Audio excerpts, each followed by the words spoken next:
Welcome to episode 2 of That Reminds Me of a Story. If you haven't seen episode 1, I'll chuck a link at the end, so fast forward to the end now, or maybe I can try and do one of those links just here above. You don't really need to watch them in order, but if you want to, there's a link at the end. Okay, let's get stuck into it. Part 2. Now this photo, it's a bit creepy. This is Ted Whitten's bridge room. The thing that creeps me out about this was when I heard about these two people have been kidnapped by drug dealers and hidden in this bridge. Until they paid, they were threatening to kill them and going back to their house and trying to get belongings and whatever because they wouldn't pay for their drugs. It was a bad drug debt. I think someone escaped eventually. But here's the article. If you want to have a quick flick through it, I'll just leave them up for a second and you can pause it or just Google it. Another time we went back after the kidnapping and there was I always get it wrong, like an Uzi or some kind of machine gunny type thing, bullet shells all on the ground. We were like, this must have been a drug dealers, maybe they were threatening him. But it turned out being a friend of a friend of a friend in the Cave Clan. This is a bit of a, sliding door. Mirror, who, was a huge part of the Cave Clan for quite a while, and, he was one of our drinking buddies, had heaps of good times drinking with Mirror, and it was always Mirror, and then once we were in Sydney and we got really drunk, and we went back, this is probably a one-off, but we went back to the Backpackers to get our spray paint because we decided we were going to go and spray paint the train tunnels. We were like a graffiti crew, which is one thing we've never been. And Mirror had already gone back and was asleep. When we all came back into the Backpackers and, there's all bunk beds, we used to do it povo, cheap as possible. And we were like, wake up, Mirror, we're going graffitiing. We're going to do the graffiti thing. Mirror, being a graffitiist, he hopped out of bed and he's just standing there and we're all sort of grabbing shit from our bags and we're drunk. And Mirror just stands there and he just looks down at his groinal area and he just says, I can't believe I pissed my pants. And then I can't remember who said it first. It was either me or Wes, I think. He went and changed his pants and all that. And when we were about to leave, one of us go, come on, Leaky, let's go. And Leaky stuck with him. I mean, he now lives overseas. And I think most people are sort of too polite to call it. It's like Woody and cat rooting. We tend not to say it anymore. But Leaky was just Leaky, for, maybe 5 years. We didn't even introduce him to people. This is Leaky. And no one noticed. If he had jumped out of that bunk and just went in and changed his clothes, it would have never happened. But then you can see later on the night after we'd been in the train tunnels doing graffiti, that was one of us wrote that. And that's the next morning. Mirror posing beside it. But from then on he was Leaky. Another thing about Mirror was when he fell asleep at the Clannies and he's wearing like $300 sneakers and he woke up with these sneakers that were being held together with sticky tape and Awesome from All City. He stole them. So that became a bit of a thing too. That's the night there, I think, on that couch at the Clannies. That's when he fell asleep. So they swapped his shoes after he was asleep. And then we did the same thing. This is under the railway bridge at Murch. And you can see Leaky wearing my size 15 sneakers there. He was probably, one of my top 3 drinking buddies. Always had a good time with Mirror. We had a couple of bad times, but we don't need to bring that up again. I've brought that up and I've apologised for it. This photo is like my favourite Urbex photo. Favourite drone exploring photo. I love this photo. I don't know what it is. It's just, it doesn't make you feel like going to do a drain. The excitement thing. And one of them was Mag. He'd never been in that drain before. And just that whole, it's so adventurous, that photo. Maggot was so cool. He wasn't around for long in the clan. Maybe 6 months, maybe one summer, I reckon. He was a squatter. That's right, he used to have pet rats. I don't think he brought them in the drains, but you'd go to his house and he'd just have rats climbing on his shoulders. And I remember once going back to his house. It was a squat, but it was just like a house. They did all that shit where they change the locks and, look after the place. But not really top guy. I wish he had stayed in the clan longer. I doubt he'll ever see this, but if Mag ever sees this guy, he'd be getting on a bit now too. He'd be an old fart, but yeah, I'd love to catch up, have a drink, say hello one day. His partner when we went back to the place, he goes, "Oh, these are, so-and-so from the Cave Clan." And she's like, "Get them out of my house. They'll be walking through sewers. They'll stink," and all that. Then she just pissed herself laughing. Like she had a good sense of humour. They were an awesome couple. This photo's awesome. Actually, this is a good contrast to the ones I was talking about a minute ago at Northcote Golf Course and at Johnson Street. This was the 20th anniversary of the maze. 20th anniversary since we found it. It was just one of those days. It was beautiful weather.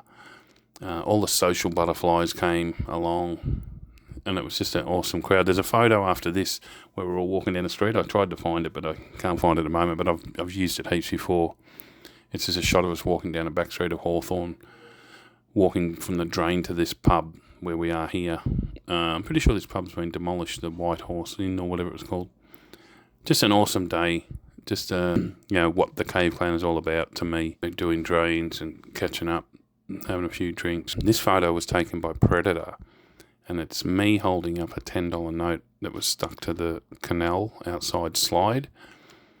Funny thing with this photo is it really showed the difference between Predator and us. Like, Predator was such a square back then. My favourite Predator saying back then was, "I would rather go and do flick outs and splash old ladies on my bike than drink beer." And what we did here was we found the $10.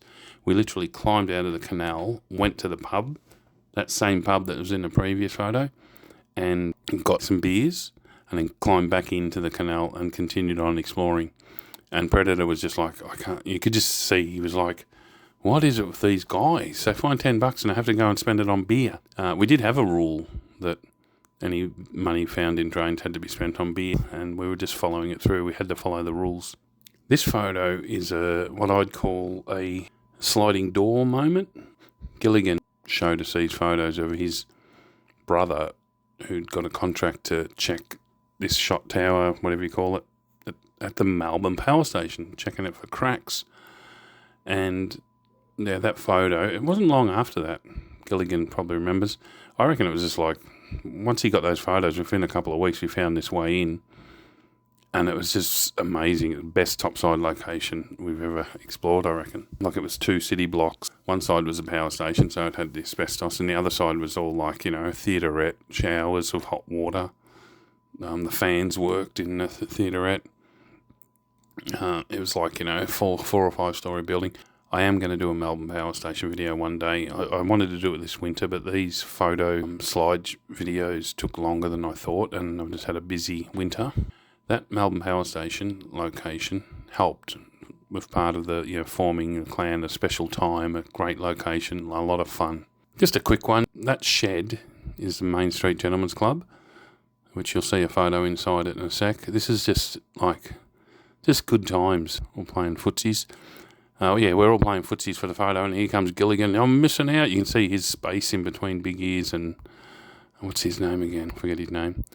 Actually, I should remember most of the people. Big Ears in the glasses, Kanish in the green top, me with glasses. Can't tell who that is. Oh, that's Sloth and Sinead, Swipe, Craig. Marty is the guy. The photo's probably taken by Carla, I reckon. We lived at Main Street for almost 10 years, and the Main Street Gentlemen's Club was just such a huge part of the Cave Clan. It was just such a good time, good period. Basically the 90s, 91 to 2000, 2001. Most people that were a part of it, I think it holds a fond place in their heart. Yeah, there's Shinbone and Sloth in the back. Skunk in the top left-hand corner. I think that's Myth, probably Big Ears pulling a face. Beans, Swipe. I can see Crit sticking his head out there. Oh, that's Gilligan and me. I'm not sure who that is in the red shirt or the white shirt. But yeah, Main Street Gentlemen's Club was awesome. So much fun nights in there, and 100 people slept in there from interstate over the years. This photo just reminded me of, Cave Clan products, although it was an Il Drono shirt slot got made, printed up. But it just made me think it was another stepping stone. Cave Clan's growing. It seems trivial now, but back then it was like, far out, shirts. And Sloth does look a little bit like Veteran. Another thing, at the same time, merch has always been good, but this merch was awesome this year. It was just like, once again, it's just that you don't know who's going, but this was just, Big Ears brought a heap of musical instruments along.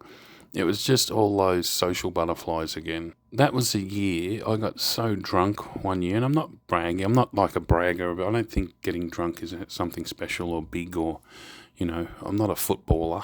I just remember getting so drunk that year. It was just such a good atmosphere. I just kept drinking and drinking.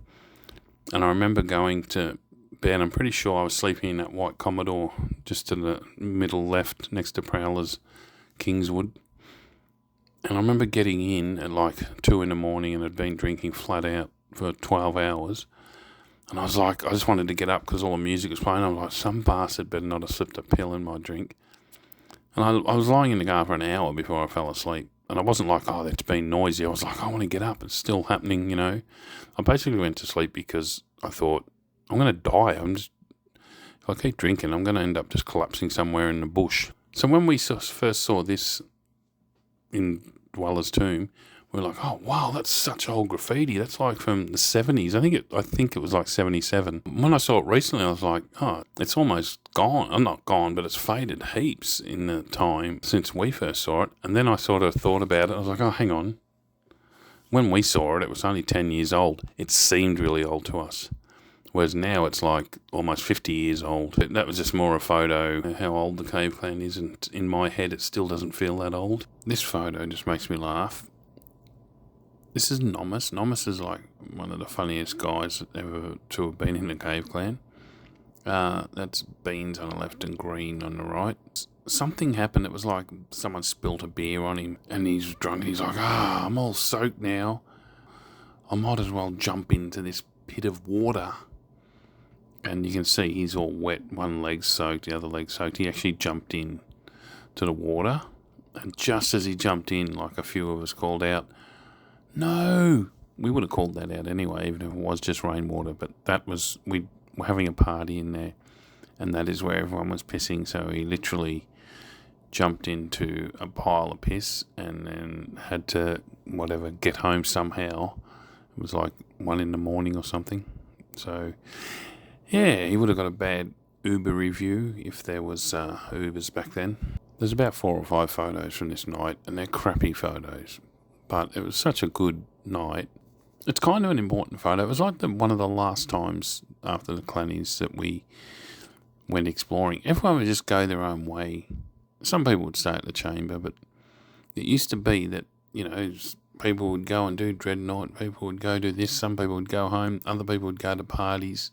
This was a really good night. It was the Collingwood Brewery near Langridge Street, near the corner of Langridge, and I can't remember the other one. Yeah, it was one of the last ones. I think it's much better having a get-together after the Clannies and not exploring, because exploring just rips the guts out of the night. 10 people go here, 10 go there, whereas as far as it being an end-of-year celebration and a get-together, I always thought it was a good idea that we started doing that after Clanny's party. But the expos were good. This photo just reminds me of one of the weirdest Cave Clan weekends ever. I think I'll just read this out to you real quickly and leave it at that. A strange weekend indeed. The 11th to the 13th of the 9th, 98, which included my birthday. Friday, case dismissed. A shrine. Didn't this bridge fall down? Saturday, it's raining. Smash! Sunday, everything's back to normal. Yep, it was sure a weird weekend. I think all the drain guides were in alignment. The power of Pakotan could be felt all around. There was a magnetism in the air. It all started with a day in court. Gunny versus Duggo. This was bizarre. After not communicating with Gunny for nearly 6 months, Duggo was summoned to the Melbourne Magistrates Court regarding an intervention order. Duggo produced stat decks and Id and Kanish as character witnesses, and the judge threw it out. As a result of the shame Gunny brought upon himself, he changed his name to Panic. The full story can be told around the campfire. On arrival home from court, Duggo gets a message from Beans reporting on a shrine that had been set up by Ratty at the chamber in Anzac Tunnel.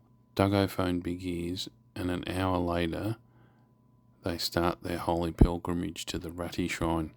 On arrival, they were greeted by another person who was showing their respect. It was Id. The shrine consisted of a burnt and slashed Ildrono shirt, a bowl with burnt Ildronos and stickers, and a sign. The shrine was lined with 6 bottles of beer and a note saying, "Have a beer for Ratty, you backstabbing bastards." An email arrived shortly afterwards from norunning@caveclan.org with the message, "Maybe you should put no faggots on all your stickers." Things just kept getting weirder. Was Ratty gay? Apparently so. However, none of us had any idea. Yeah, that was the gist of it. And then I think someone went out looking for a location and wrote their car on. That weekend, we also did the Westgate Bridge for the first time. So it was a full-on weekend. Court cases, people quitting and setting up shrines. Just by chance, we got into Westgate Bridge. Yeah, and then someone rode off their car. So I've got a feeling that weekend is when some people nearly got washed out of Glass Creek as well. Okay, that's the end of part 2. Thanks for watching. Yep, there's a part 3. Sorry about that.